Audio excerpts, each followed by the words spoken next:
دیکھیے یہ ابو حنیفہ رحمۃ اللہ علیہ کا دور تو بہت ہی قریبی دور ہے۔ اس وقت تو یہ بریلوی دیوبندی اہل حدیث ان کا نام و نشان نہیں تھا، اور الہدایہ کے اندر ابو حنیفہ رحمۃ اللہ علیہ کا ایک فتویٰ موجود ہے، جس کتاب کو پڑھ کے یہ مفتی لوگ بنتے ہیں کہ اذان کے اوپر اجرت لینا، امامت کی اجرت لینا، یا قرآن و حدیث اور فقہ کی تعلیم دے کے اس کو اجرت لینا، یہ ناجائز ہے۔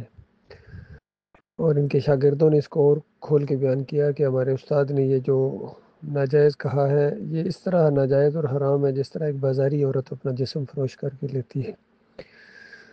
اسی طرح مردوں کے سننے کے بارے میں بھی ابو حنیفہ رحمۃ اللہ علیہ کا یہی فتویٰ ہے کہ یہ مردے نہیں سنتے ہیں، نہ دیکھتے ہیں، نہ پہچانتے ہیں۔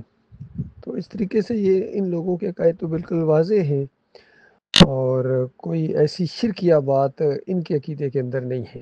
باقی محدثین جس انداز سے چیزیں لاتے ہیں، جب تک اس پر اپنا عقیدہ نہ لائیں ان کے بارے میں آپ کچھ نہیں کہہ سکتے، اور اگر عقیدہ بنا کے اس کی تشہیر کریں تو پھر وہ گرفت میں آئیں گے اگر وہ قرآن کے خلاف عقیدہ ہے۔ جس طرح احمد بن حنبل کے بارے میں آتا ہے کہ انہوں نے اس جھوٹی روایتوں سے یہ عقیدہ بنا لیا کہ روح جو ہے وہ جسم کے اندر واپس آتی ہے، مردہ سنتا ہے، اجرت کے بھی یہ قائل رہے ہیں۔ تو یہ ساری چیزیں ان سے ثابت ہو گئی ہیں، اور ابن تیمیہ نے جو ان کے مناقب میں کتاب لکھی ہے اس میں بھی اس کا اظہار کیا کہ یہ مردوں کے سننے کا عقیدہ یہ احمد بن حنبل سے ضروریات دین کی طرح معلوم ہو گیا۔ اس طرح کی باتیں انہوں نے لکھی ہیں، تو یہ قرآن کے خلاف گئے ہیں، قرآن کے خلاف انہوں نے عقیدے بنائے ہیں۔ کتاب الروح پڑھے ابن قیم کی، تو ساری قبر پرستی کا مواد انہوں نے فراہم کر دیا ہے۔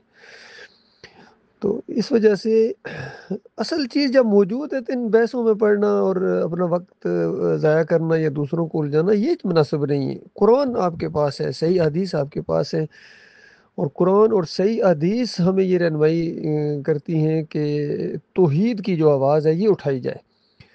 آج جس دور میں ہم پیدا ہو گئے، اصل میں یہ ایک بگڑی ہوئی مسلمان امت کے اندر ہم پیدا ہو گئے۔ اس میں ہمارا اختیار تو نہیں تھا، اللہ نے جب چاہا جس کو جہاں پیدا کیا، جس دور میں پیدا کیا، تو ہم نے اپنے ارد گرد میں جو ایک دین دیکھا تھا، قبوری دین، پیری مریدی والا دین، عرس اور میلوں والا دین، چادریں چڑھانا، یہ سب کچھ ہم نے اپنے ماحول کے اندر دیکھا ہے۔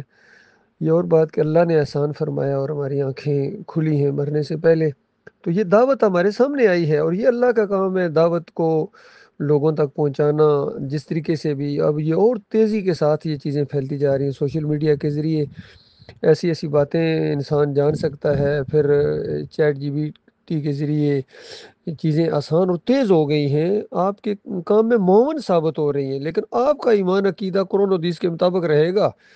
اس آزمائش میں تو آپ ڈالے گئے ہیں کہ آپ اللہ کی بات کو مانتے ہیں، نبی علیہ السلام کی تعلیمات کو مانتے ہیں یا نہیں مانتے ہیں۔ دعووں سے کچھ نہیں ہوتا، دعوے تو سب کرتے ہیں، بریلوی بھی، دیوبندی بھی، اہل حدیث بھی، سلفی بھی، اور جتنے بھی یہ فرقے مسلک پائے جاتے ہیں، ان کے دعوے ہیں منور ٹنوں کے، لیکن ان کے عقائد دیکھیں، آن گراؤنڈ ان کو دیکھیں۔ ابھی یہ خادم حسین رضوی اور اس کے اولاد کو دیکھیں، بتائیے یہ کون سا دین ہے؟ شرکیہ نعرے لگانا اور پھر کہنا کہ ہم نبی کے کتے ہیں، غوث کے کتے ہیں، بتاؤ یہ دین ہے انبیاء کا؟ انہوں نے اس طرح دین کو بدنام کیا ہے۔ اعلیٰ حضرت کو پڑھیں، ابو العلا کو پڑھیں، رسائل و مسائل کے اندر، اساسوم کے اندر کتنی شرکیہ باتیں مودودی صاحب نے لکھی ہیں۔ ڈاکٹر اسرار کہتے ہیں کہ وحدت الوجود قرآن سے ثابت ہے، بتاؤ یار ایک عالم دین اس طرح باتیں کرے۔ پھر یہ ذاکر نائک آئے ہیں یہاں پاکستان کے اندر، ہر مسئلے کے پاس گئے، سب کو خوش کر کے گئے، سب کے پیچھے نمازیں پڑھتے رہے ہیں اور تعریفیں ان کی کرتے رہے ہیں۔ کہیں شرک کے خلاف جو آواز ایک اٹھنی چاہیے، کسی کو للکار کر انہوں نے نہیں کہا کہ تمہارے اندر شرک ہے۔ ڈبل یعنی گیم کھیلتے ہیں، دوغلے ہیں، حق اور باطل کو ملا کے پیش کرتے ہیں، تبھی تو تالیاں بجتی ہیں۔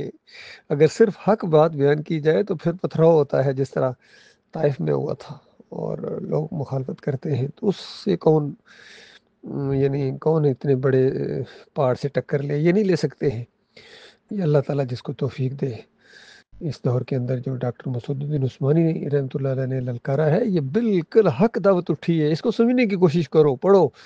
مخالفت اور کیڑے نکالنا اور پھر اس راستے کو ٹیڑھا کر دینا جو قرآن و حدیث کا راستہ ہے، یہ آپ کے لیے بہت ہی زیادہ خطرناک ہوگا۔